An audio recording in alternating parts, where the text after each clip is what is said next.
सो देखिए अभी रिसेंट्स में जो भी इम्पोर्टेंट ये साइक्लोन आया जिसका नाम रखा गया दाना के नाम से, ठीक है ना।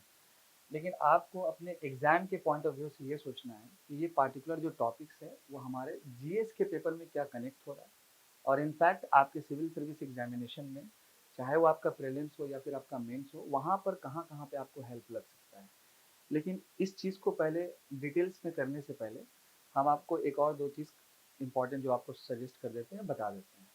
जैसे कि आप सभी को याद होगा कि रिसेंट्स में हमारे प्रधानमंत्री मोदी जी ब्रिक्स की समिट्स के लिए नॉर्मली आपका कहाँ गए, रशिया गए आपका। और रशिया के काजान में ब्रिक्स का समिट हुआ इस बार, है ना। हम यहाँ पर एक छोटा सा लिख देते हैं ब्रिक्स। और ब्रिक्स का जनरली मतलब क्या हो गया, ब्राजील, रशिया, इंडिया, चाइना और आपका साउथ अफ्रीका। और अगर हम बात करेंगे कि ये जो पार्टिकुलर ग्रुप है ये क्या काम करता है और कब इसका इस्टेब्लिशमेंट हुआ, तो बेसिकली जब ये शुरुआत हुआ था तो ये 2006 में हुआ था, ठीक है। 2006 में हुआ था, बट इसका जो नाम था उस वक्त था नॉर्मल आपका ब्रिक, BRIC। मतलब ये आपका क्या हो गया, ये आपका हो गया फाउंडिंग मेंबर्स। बट बाद में जा करके एक कंट्री और ऐड हुआ जिसका नाम हुआ साउथ अफ्रीका। और अभी रिसेंट्स में जो 16वां नंबर का समिट हुआ, इससे पहले जो 15 नंबर का समिट हुआ, तो काफ़ी सारी कंट्री और भी ऐड हुई इसको। तो इसको हम लोग बोलते हैं expansion of BRICS. But according to आपके एग्जाम के पॉइंट ऑफ व्यू से आपको जो थोड़ा डिटेल्स में देखना है वो क्या देखना है, एक तो प्रीलिम्स के पॉइंट से देखना है कि इस बार का थीम्स क्या है, और सबसे इम्पोर्टेंट कि इस पार्टिकुलर ग्रुप के बनाने का मेन ऑब्जेक्टिव क्या है। देखिए आपको याद होना चाहिए कि जिस तरह से ये जो आपकी वेस्टर्न कंट्री है, लाइक यूएसए हो गया, देन आपका कनाडा हो गया, भारत के ऊपर अलग अलग लेवल पे मतलब कि सैंक्शन मतलब कि लगाता है, या अभी रिसेंट्स में इंडिया और कनाडा का जो इश्यूज हुआ।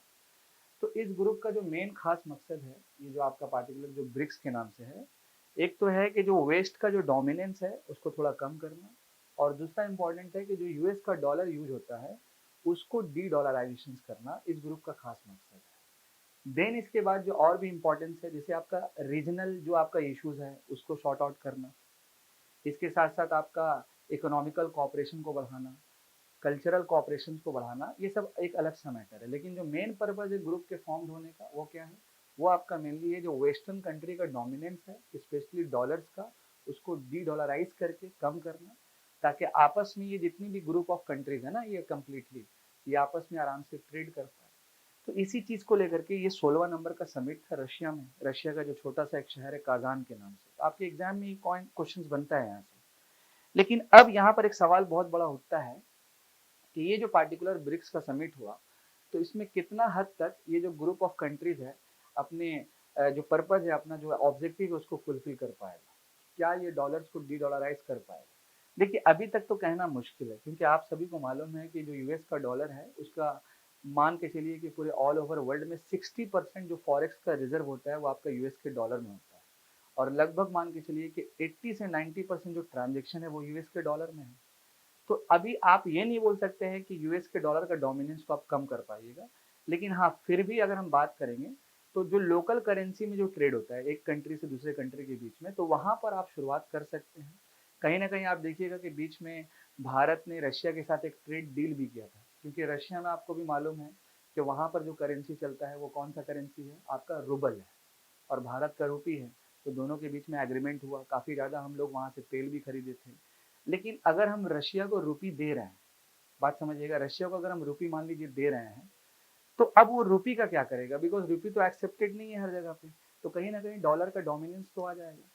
तो बहुत सारी चीज़ों पे बात किया गया, इनफैक्ट ये भी बोला गया कि गोल्ड का जो रिजर्व है उसको बढ़ाना होगा, क्योंकि देखिए गोल्ड एक इंटरनेशनल एसेट है, अगर आपके पास वो रहता है तो आप आराम से ट्रेड कर सकते हैं, बिकॉज वो इजिली एक्सेप्टेबल है, ठीक है।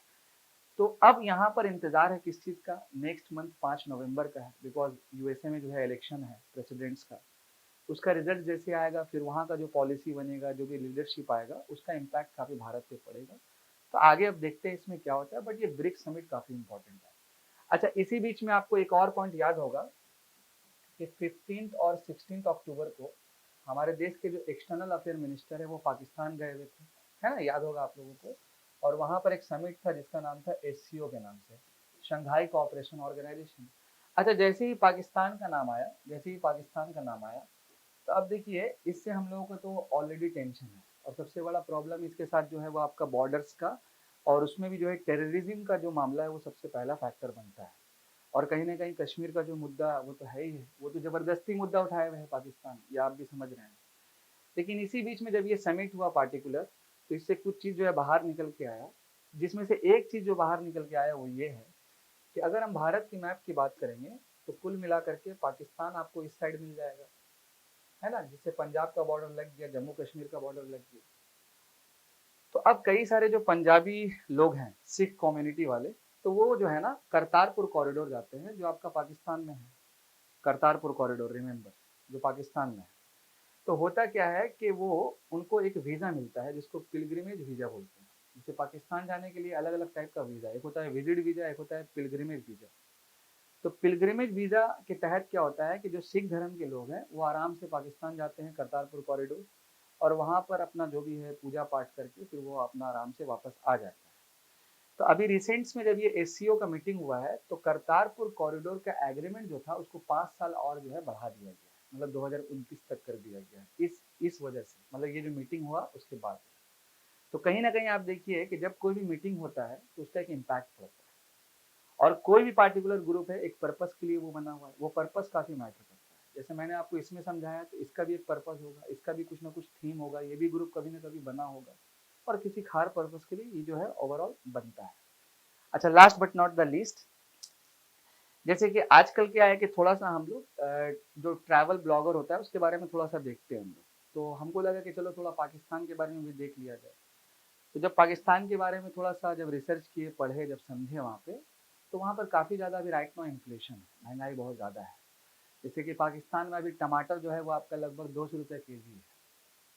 और इनफैक्ट जैसे कि हम लोग वो हल्दीराम का जो डब्बा आता है ना सोन पापड़ी का, इतना बड़ा वाला टाइप का, तो मान लीजिए अगर भारत में वो 200 या 230 रुपया है, तो वहाँ पर वो 1300 रुपया में बिकता है।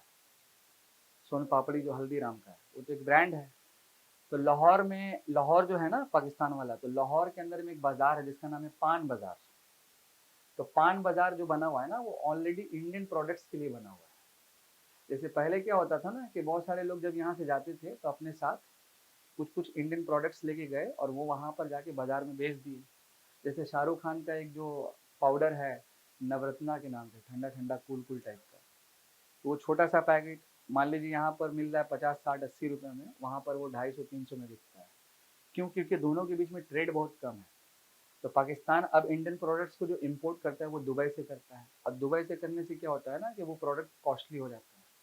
अच्छा, कुछ लोग अगर भारत से जाते हैं मान लीजिए, तो अपना बैग बैग में कुछ प्रोडक्ट रख के चल जाते हैं और वो जाके वो बाजार में बेच देते हैं और अपना मुंह बोला दाम मिल जाता है। जैसे वहाँ पर वाटिका शैम्पू काफ़ी फेमस है, वाटिका शैम्पू बहुत पहले आता था।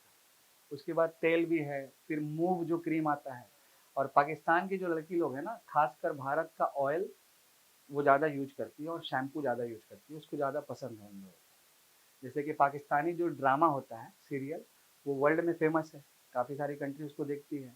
उसी तरह पाकिस्तान की मैक्सिमम लड़की लोग वो पान बाजार से जाके इंडियन प्रोडक्ट्स को यूज करती है। हालांकि पाकिस्तान में उस तरह का प्रोडक्ट बनता है, बट फिर भी क्या है, इंडियन प्रोडक्ट्स का क्वालिटी अच्छा होता है, इसके लिए वो लोग यूज किया जाता है। अच्छा हाँ, एक और लास्ट बात, अब हम लोगों को तो पाकिस्तान नहीं जाना है, पाकिस्तान से क्या मतलब है बोलिए, लेकिन फिर भी क्या होता है ना कि एक एक्साइटमेंट हो जाता है, वहाँ क्या चल रहा है, कैसे हो रहा, क्या हो रहा, नहीं हो रहा। तो कुछ चीज़ें और भी जब हम देखें तो ट्रेन का जब हम मामला वहाँ पर देखें, ट्रेन का जो ट्रेन रहता है ना, तो हमारे यहाँ पर क्या है, एसी एसी क्लास होता है, टायर 1 टायर 2 इस तरह से बोल देते हैं हम लोग। तो वहाँ पर ट्रेन का जो एसी क्लास है उसका नाम रखा है बिजनेस क्लास, जो मतलब फ्लाइट में हम लोग रखते हैं। और अगर आप कुछ भी खरीद रहे हैं मान लीजिए वहाँ पर, तो हम लोग क्या बोल देते हैं कि भैया वो सामान दिखाइए, तो बोला दिखाइए जो बॉटल है, तो आप दिखाएं। अब हम मान लीजिए ये वाला दे दिया आपको, अब हमको लेना है नहीं लेना है, तो हम बोल देते हैं ठीक है, फिर चले जाते हैं, नॉर्मल होता है। तो वहाँ पर ऐसे बोलता है मैक्सिमम लोग, ओके हो गया जी, ये कॉमन वर्ड है, ओके हो गया जी। ओके हो गया जी मतलब हम देख लिए, आप रख लीजिए, ठीक है। तो आई होप थोड़ा बहुत आपको समझ में आया। इसके साथ एससीओ देन आपका ये। अब हम नेक्स्ट पॉइंट में बात करेंगे साइक्लोन दाना के ऊपर में। Thank you so much.